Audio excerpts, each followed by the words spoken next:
Hello, this Vishal Nagpure, director of Gurukul Ashrami Nagpur. तर आपण बघूया की आज खूप महत्त्वाचा मुद्दा आणलेला आहे. त्याचं नाव आहे ऑप्टिंग आउट.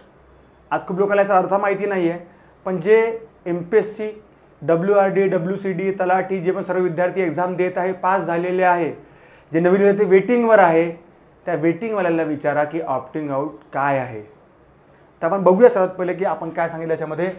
सध्याच्या काळातील सर्वात महत्त्वपूर्ण ग्रुप सी मध्ये सुद्धा तुम्हाला दिसू पडेल की ग्रुप सी रिझल्ट लागेल तेव्हा पण तुम्हाला ऑप्टिंग आउट हा कन्सेप्ट तुम्हाला दिसेल. MPSC, WRD, WCD, क्लर्क, तलाठी, आरोग्य विभाग या सर्वांच्यामध्ये ऑप्टिंग आउट काय आहे हे समजून घेऊ आपण. गुणवत्ताधारक, हे लक्षात ठेवा, खूप जास्त इम्पॉर्टंट आहे. गुणवत्ताधारक विद्यार्थ्यांचे नुकसान या एका ऑप्टिंग आउटमुळे. आता काय झालेलं आहे तो समजून घेऊ आपण. विद्यार्थ्यांच्यामध्ये होत असं आहे की या सर्वांचे रिझल्ट लागत आहे, ठीक आहे, पण एकच व्यक्ती 4 ते 5 यादीमध्ये टॉपवर दिसत आहे. एक एक्झाम्पल तुम्हाला सांगतो मी. क्लर्कमध्ये टॉपवर असेल, WCD टॉपवर असेल, WRD टॉपवर असेल, तलाठी टॉपवर असेल, म्हणजे तलाठीमध्ये पण आहे, बाकी ठिकाणी पण आहे. आणि बघा, शासनाच्या दिरंगाईमुळे लवकर रिझल्ट न लागल्यामुळे, ठीक आहे, काही इश्यू असेल, काही प्रॉब्लेम असेल, तर जर समजा काही प्रॉब्लेम त्यांना येत आहे तर जर विद्यार्थ्यांना ऑप्टिंग आउट दिलं तर म्हणजे वेटिंग लिस्ट पण चांगल्या पद्धतीने लागेल. आता ऑलरेडी वेटिंग क्लिअर होणार आहे, ठीक आहे, पण वेटिंग क्लिअर झाल्यावर सुद्धा जर समजा ऑप्टिंग आउटचं ऑप्शन दिलं तर वेटिंग ठेवायची गरज पडत नाही एकदम प्रमाणामध्ये. तर जसं आपण बघितलं याच्यामध्ये की लवकरच रिसेंटली समोर जे एक्झाम राहतील आपल्या MPSC कंबाईन ग्रुप सीच्या राहतील रिझल्ट, ठीक आहे. सेकंड याच्यामध्ये राहील आपल्या आरोग्याचे रिझल्ट लागलेला आहे, आरोग्य विभागचं जॉईनिंगवर सर्व त्याच्यामध्ये येईल. आता WRD याच्यामध्ये आहे, याला आपण MPSC लिहू सरळ, ठीक आहे. त्यानंतर याच्यामध्ये तलाठीमध्ये, ठीक आहे, तलाठीमध्ये तर त्यांचं सर्व सुखरूप आहे ते बिचारे, पण रिझल्ट बाकी आहे. असे इतर जे पण सरळ सेवा जे आहे,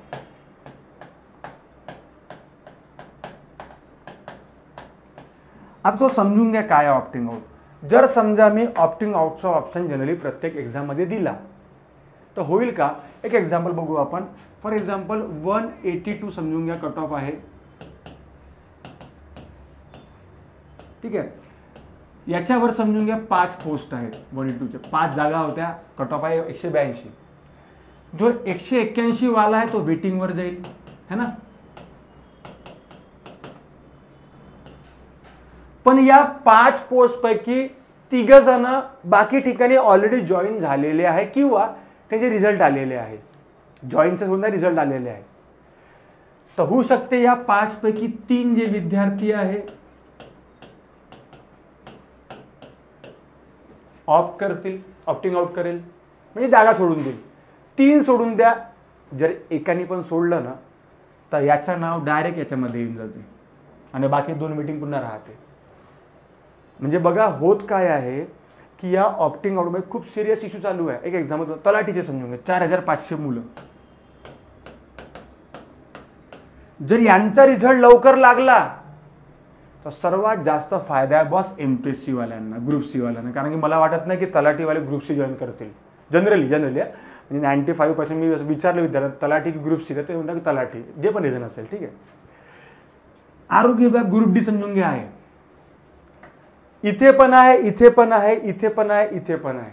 एकच विद्यार्थी महात्मा सांगतो मी तो प्रमाण. सर मग ते प्रमाण तर नॉमिनल असेल, 10-20 तुम्हाला सांगतो मी. हा जो प्रमाण आहे हा 75% प्रमाण आहे, हे लक्षात ठेवायचं. 75% जे विद्यार्थी आहेत त्या विद्यार्थ्याकडे एकाच 4-4, 5-5 पोस्ट आहे, जॉईनिंग एकही नाही आलेली आहे. म्हणजे होत असं आहे की ना तो या विभागामध्ये आरोग्यामध्ये आहे, ना तो तलाठीमध्ये आहे बिचारा, ना तो WRD मध्ये आणि ना MPSC मध्ये. रिझल्टच नाही लागले, जॉईनिंगच नाही आल्या, त्या रिझल्ट लागले जॉईनिंग नाही आलेले. हा पण एक इश्यू असतो. कारण की जे जॉईनिंग मध्ये ते पहिले घेतील ना, कधी पण काय राव, ग्रुप सी राहो ग्रुप D राहो, शेवटी पोटा पाण्याचं करा तर लागेल. ते जर रद्द झाली तर हे रद्द झाली तर काय करणार आहे, की काही इश्यू झाला, रद्द होणार नाही, कोणाची हिंमत नाही. पण काही इश्यू झाला, कधी कोर्ट केस असतात, वर्षानुवर्ष चालू राहते, असं काही झालं तर सांगता नाही येत. म्हणून आजकाल विद्यार्थ्यांना एक भीती अशी आहे की बाबा मला सर्वात पहिले जॉईनिंग कसली भेटते. जर समजा मला जॉईनिंग याची भेटत असेल तर मी पहिले जॉईन करून घेतो. मी याला ऑप्ट करू शकतो, याला ऑप्ट करू शकतो, काही प्रॉब्लेम नाही आहे. इतर सर्व ऑप्ट करून टाकेल. म्हणजे होईल काय याच्यामध्ये की जर समजा ऑप्टिंग आउट दिल्यामुळे जे पण नवीन विद्यार्थी आहे किंवा जे पण गुणवत्ता जे पण मेरिट स्टुडंट्स आहेत ते लोक वेटिंगवर न राहता, ऑब्व्हियसली मला सांगा 75% विद्यार्थी फिरून राहिले एकाच ठिकाणी. काय अर्थ झाला याला? म्हणजे होईल असं की 10 ते 12,000 जागा ज्या आहेत त्या जागा नवीन विद्यार्थ्याला भेटेल, कारण की एका व्यक्तीने होल्ड करून ठेवला आहे पूर्ण. म्हणजे होत असं आहे की 10,000 तर 10,000 त्याचा डिस्ट्रीब्यूट नाही आलेला आहे. तर मला असं वाटतं की जर ऑप्टिंग आउट झालं तर हा जो इश्यू आहे, जो वेटिंगवाला जो कन्सेप्ट आहे, तो तुम्हाला वेटिंग तर राहणारच आहे तरी पण जे वेटिंगवर आता आहे त्यांना डायरेक्ट पोस्ट भेटून जातील. आणि ऑब्व्हियसली ते ठेवणार तर नाहीचे समोर पोस्ट. जॉईनिंगला वेट आहे. फरक असा की काही गोष्टीला वेळ असतो, व्हेरिफिकेशनला वेळ लागतो. तर या कारणामुळे मला असं वाटतं की ऑप्टिंग आउट सध्या खूप जास्त गरजेचं आहे. आणि बघा, ऑप्टिंग आउटचे 2 परिणाम तुम्हाला सांगतो मी. एका पॉझिटिव्ह म्हणजे यूज करणारा पॉझिटिव्ह असलाच पाहिजे. म्हणजे काय की बॉस, माझ्याकडे एक एक्झाम्पल सांगतो. STI आहे, ASO आहे. तुम्हाला सांगतो मी आता काय झालं MPSCमध्ये, तुम्हाला हे खऱ्या गोष्टी तुम्हाला सांगतो. STI पण आहे, ASO पण आहे, दोन्ही पोस्ट आहे. काय करायचं मग आता? तर इथे ऑप्टिंग आउटचं ऑप्शन दिलं होतं. मला वाटते ASO रिझल्ट लागायच्या पहिले STI रिझल्ट लागला होता. फर्स्ट लागला STIचा रिझल्ट, सेकंड लागला समजून घ्या ASOचा रिझल्ट. आता एखाद्या मुलीने इथे ऑप्टिंग आउट केलं नाही आहे तर तिने हे ऑप्ट करायला पाहिजे का नाही? एक तर तुम्ही हा ठेवा किंवा ही ठेवा. मुलं काय करता माहिती आहे का? जे पहिले जॉईनिंग बटन ते घेऊ, दोन्ही ठेवतो आमच्याकडे. हा झाला निगेटिव्ह पण, म्हणजे हा झाला पॉझिटिव्ह, ठीक आहे. पण या पॉझिटिव्हला अशा पद्धतीने लोक काय करतात, निगेटिव्ह करतात.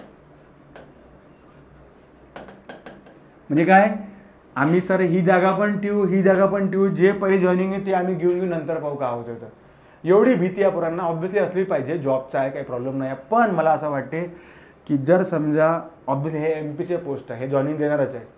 बाकी तुम्हाला जॉईनिंग देणार थोडासा वेळ लागणार आहे. पण मला असं वाटतं की जो तुम्हाला माहिती आहे की STI संदर्भात, ठीक आहे, माझी ड्रीम पोस्ट STI होती तरी मी आता ASO जॉईन करतो का बरं? जॉईनिंग लवकर आली म्हणून. तर हे जे मूर्खपणा जो होता सध्या या कारणामुळे काय होत आहे की जे इथे वेटिंगवर आहे त्यांची वेटिंग क्लिअर होत नाही आहे. मग वेटिंग का क्लिअर होते? 6 महिन्यांनी, 8 महिन्यांनी. मग मला वाटते याच्यापेक्षा दुर्दैव नाही आहे की मेरिट स्टुडंट असून सुद्धा एका व्यक्तीच्या लालचमुळे की नाही मला काहीतरी पहिलं लवकर भेटलं पाहिजे, या कारणामुळे होत असं आहे की हा इश्यू सर्वात जास्त होत आहे. म्हणून मी तुम्हाला म्हणतो मित्रांनो, हा जो ऑप्टिंग आउट हा जो विषय आहे हा खूप जास्त इम्पॉर्टंट आहे. ऑप्टिंग आउट क्लिअर आहे का सर्वांना? तर बघा, अजून तुमचे काय कमेंट्स आहेत तुम्ही कमेंटमध्ये कमेंट करा. मला वाटते या मुद्द्यावर खूप कमी लोक बोलतात, पण मी तुम्हाला म्हटलं की सध्याच्या काळातील सर्वात महत्त्वपूर्ण आहे, लक्षात ठेवा. सध्याच्या काळातील सर्वात महत्त्वपूर्ण आहे, लक्षात ठेवायचं. MPSC, WRD, WCD आणि मेरिट जे स्टुडंट्स आहेत त्यांचा खूप भयंकर लॉस होत आहे. आणि बघा, मला असं वाटतं की या संदर्भात एक ग्रुपसुद्धा बनवावं लागेल लवकरात लवकर, की ज्यामध्ये जे लोक सिलेक्ट झालेले आहे त्यांना सांगायला लागेल आम्हाला, बेटा तू ऑप्ट कर, त्याला हे फायदा आहे. मला वाटतं ह्या गोष्टी कराव्याच लागणार आहे. आणि बघा, मॅक्झिमम लोक ऐकतात, त्याच्यामुळे आपण बघू समोर काय होतं. तर पण अशा गोष्टी मला वाटते की नाही झाल्या पाहिजे. कारण बघा, या ठिकाणी प्रत्येक व्यक्ती हालाकीच्या परिस्थितीतून आलेला आहे, गरीब परिस्थितीतून आलेला आहे. प्रत्येकाच्या आईवडिलाला असं वाटतं की माझा मुलगा लवकरात लवकर गव्हर्नमेंट जॉबला लागला पाहिजे. या सर्व गोष्टी असल्यानंतर त्या विद्यार्थ्यांनी बिचाऱ्यांनी अभ्यास पण केलेला आहे, पण फक्त काही चुकीमुळे, काही मूर्खपणामुळे, काही लोकांना लालसेमुळे तो बिचारा मागे राहून राहिलेला आहे. तर त्या संदर्भात आपल्या समोर ज्या गोष्टी माझ्यामार्फत, फॉर एक्झाम्पल टॉप 2मध्ये काही लोक कॉमर्स, त्याला मी फोन लावायचा प्रयत्न करेल की आपण या गोष्टी करतो जनरली, असं काही ते वाईट नाही आहे. कारण जर फोनने किंवा माझ्या एका मॅसेजला तो व्यक्ती ते पोस्ट होत असेल तर मग त्या विद्यार्थी खूप चांगलं जनरली येऊ शकते. ठीक आहे. तर असा आपला ऑप्टिंग आउटचा विषय राहील विद्यार्थ्यांनो. तर आय होप सर्व क्लिअर असेल. तुमचे काही सजेशन असेल कमेंटमध्ये कमेंट करा. ठीक आहे. थँक्यू. जय हिंद, जय महाराष्ट्र.